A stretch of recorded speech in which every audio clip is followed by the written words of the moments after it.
And if they come past and wonder why we've got this enormous hole dug out here on the beach, we can tell them honestly, we've just been burying a dead man.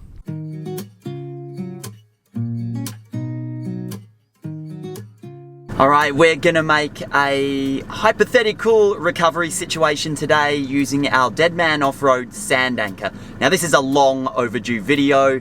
Did sort of attempt to do this video in Taiwan, and I put the Deadman around the wrong way. Still worked fantastic, and I'll probably use a little bit of that footage in this video. But here we are on the beach at Coffin Bay National Park in South Australia.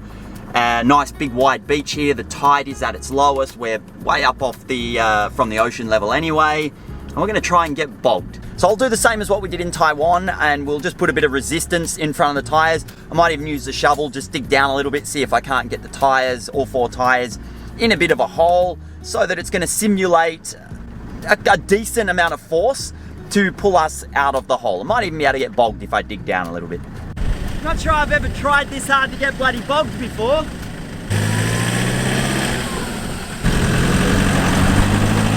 Alright, so now we are hypothetically, technically, actually we're properly bogged. So in order to get the car properly bogged, I put it in 2-wheel drive, left the tyre pressures down. I couldn't be bothered actually pumping them all the way up. Dug a couple of deep holes, 4 deep holes, rolled into it, put it in low range, but still in 2-wheel drive, and then just got the wheels spinning a little bit. And we've actually got ourselves properly bogged now. The front diff is resting on the sand. Now, in a usual situation, don't do that. Just stop, get yourself out. If you were really bogged and you weren't just playing around like we are, you don't want to bottom out because it makes everything a lot more difficult. So in a real life situation, I would, as soon as my tires started spinning before the differential bottomed out on the sand, I would have stopped then and assessed the situation. So as you would have saw in the video, we keep the Deadman Off-Road sand anchor, it's much more than a sand anchor, but we'll explain that later, on the roof rack. Now, all of my recovery equipment is kept with the vehicle, because last thing we want to do is keep it with the camper. Sometimes we remove the camper to do tougher off-road trails, and if some of my recovery gear's in the camper, easy forgotten. So I keep most of my recovery gear in the roof box and some of it in the cab of the vehicle behind the rear seats.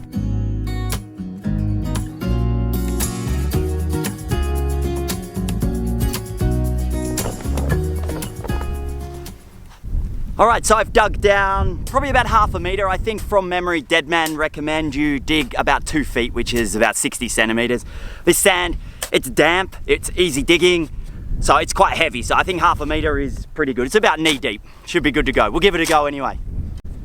The entire process from start to finish, digging and burying the dead man, took roughly 15 to 20 minutes. I can think of countless times over the years that I have spent far longer to dig out my vehicle when being completely bogged and bottomed out on the chassis.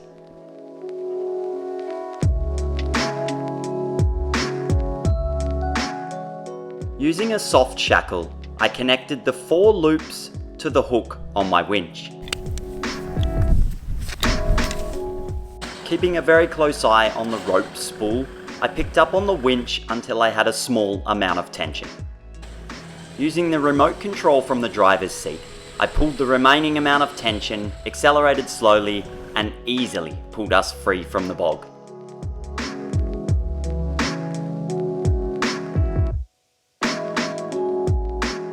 That was just a little bit too easy, wasn't it? So I just put the tension on the winch using my remote, and of course I did re-engage diff lock, because in a real situation you would, but I have no doubt whatsoever that that would have pulled us out even if I hadn't have put the diff lock in. That's got so much pressure there, tension on the wire.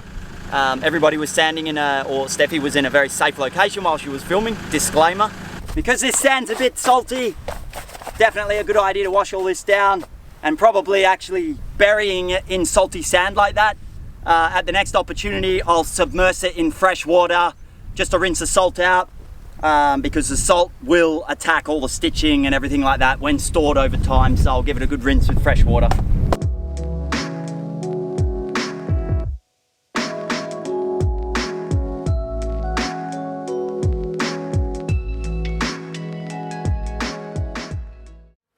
Alright, before I wrap this video up, I just wanted to summarize a couple of other things.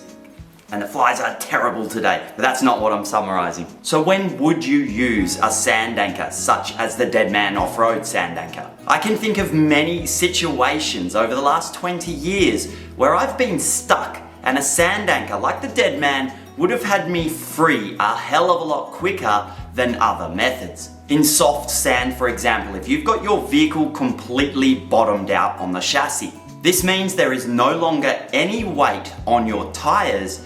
All the weight is on your chassis or your differentials. In a situation like this, even with the use of recovery boards, to get yourself free is going to involve a lot of digging. The amount of digging required to get yourself in a position where your recovery boards are going to be of any use is going to be a lot more than the amount of digging that's required to bury the Deadman. A similar situation could be experienced in very deep mud. Now, I've had my old Toyota 80 series back in the day so stuck in the mud that no amount of digging was going to get me free.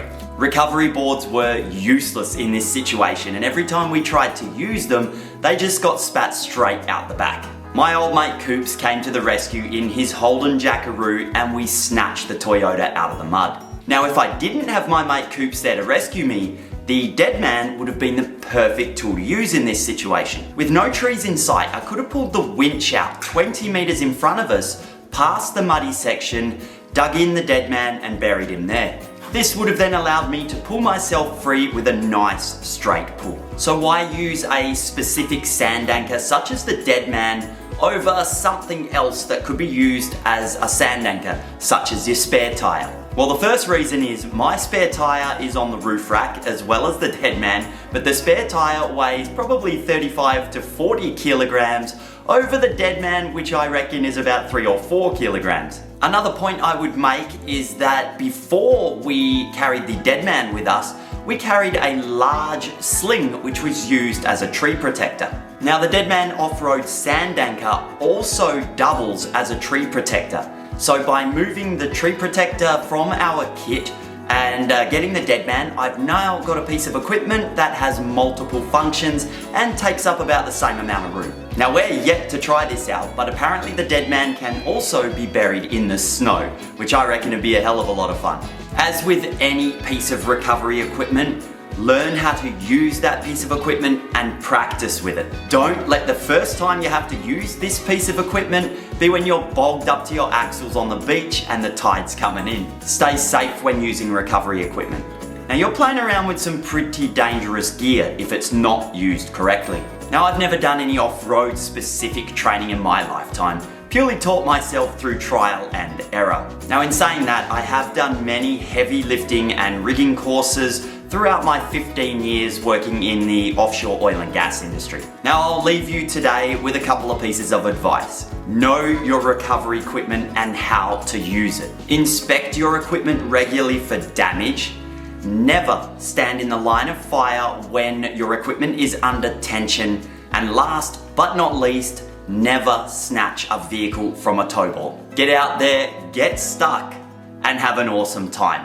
A successful and safe vehicle recovery is a whole lot of fun and a great achievement. Thanks heaps for watching this video, and we'll catch you next time.